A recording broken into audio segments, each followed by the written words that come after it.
Welcome back into CBS Sports HQ, presented by Jersey Mike. So Trent Williams got the paycheck that he wanted, and he gets to stay in San Francisco. The deal getting done this morning, confirmed by our NFL insider Jonathan Jones. 6 years, $138 million, about 55 of that guaranteed.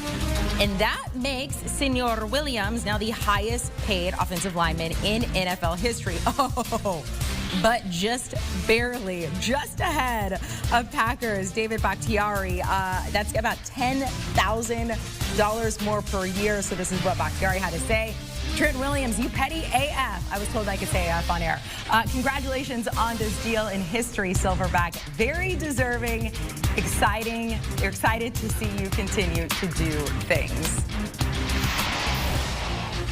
Little petty. All right, welcome in our NFL insider, Jonathan Jones. Trent Williams gets what he wants. He resigns with the 49ers. He's making all the money, 32 years old. So likely his last contract there. Both sides wanted to get it done. Now it is. So the question to you, JJ, is what's next for the 49ers? Yeah, they wanted to get it done. It now is. He's going into his age 33 season. And Amanda, as you very correctly note, probably going to be the last contract that he sees, the last big contract he sees at least. So paying out a lot of money, and I do love him just getting right on top of David Bakhtiari there in terms of average annual value. What's next for the Niners? Well, they don't have a whole lot more money left to spend. They re-signed Kyle Juszczyk, and they inked Jason Verrett, the corner there, to a nice deal that works for both player and team, and of course making Trent Williams the highest paid offensive lineman in NFL history.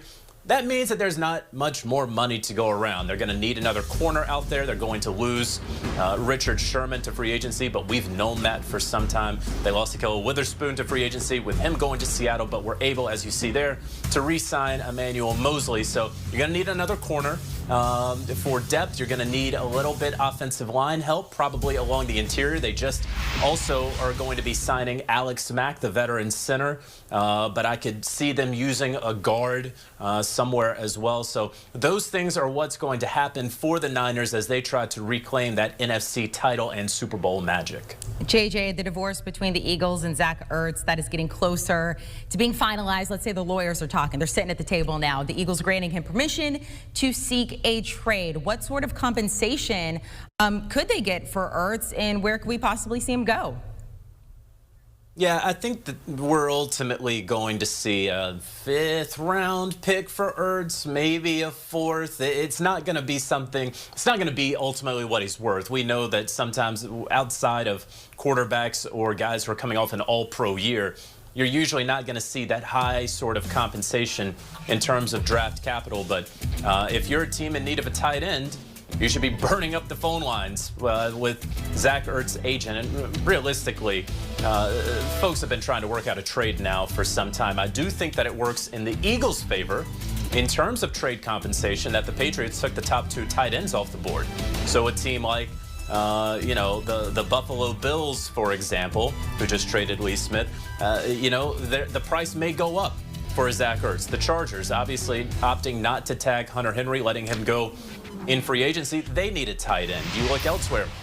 The Jacksonville Jaguars are a team in need of a tight end. They just signed Chris Manhertz, the former Carolina Panthers tight end, more of a blocking guy than a guy who's really going to stretch the field and get you 600 receiving yards in a season. So I can see the Jags making a move. So again, the Bills, Chargers, and Jags are the 3 teams that I would say should be going after Zach Ertz, with really the Bills right there at the top of the list. If they can work out their salary cap, they don't have a whole lot of money to spend, or at least take him on under the cap, so they'd have to work something out there. All right, you heard it here first. Bills, Chargers, Jags. We're going to keep our eye on those teams. All right, let's move on to Deshaun Watson. There's just a lot swirling around him right now, including the civil lawsuit that has now popped up. JJ, first of all, do you envision this impacting his trade situation on or off the field? Of course, we see there the statement from Deshaun Watson about this lawsuit. Yeah, so a masseuse in the Houston area alleges that last March, and this is in the lawsuit, I read it earlier today, a masseuse alleges that last March Watson committed sexual assault by way of forcibly having her touch him in a private area. And before filing the suit, of course, we saw that statement from Deshaun Watson late last night, categorically denying that he had treated any woman with any sort of disrespect. and he looked forward to clearing his name. The plaintiff is also looking for unspecified damages. So the Texans are monitoring this situation. Obviously, we will continue to monitor the situation as well.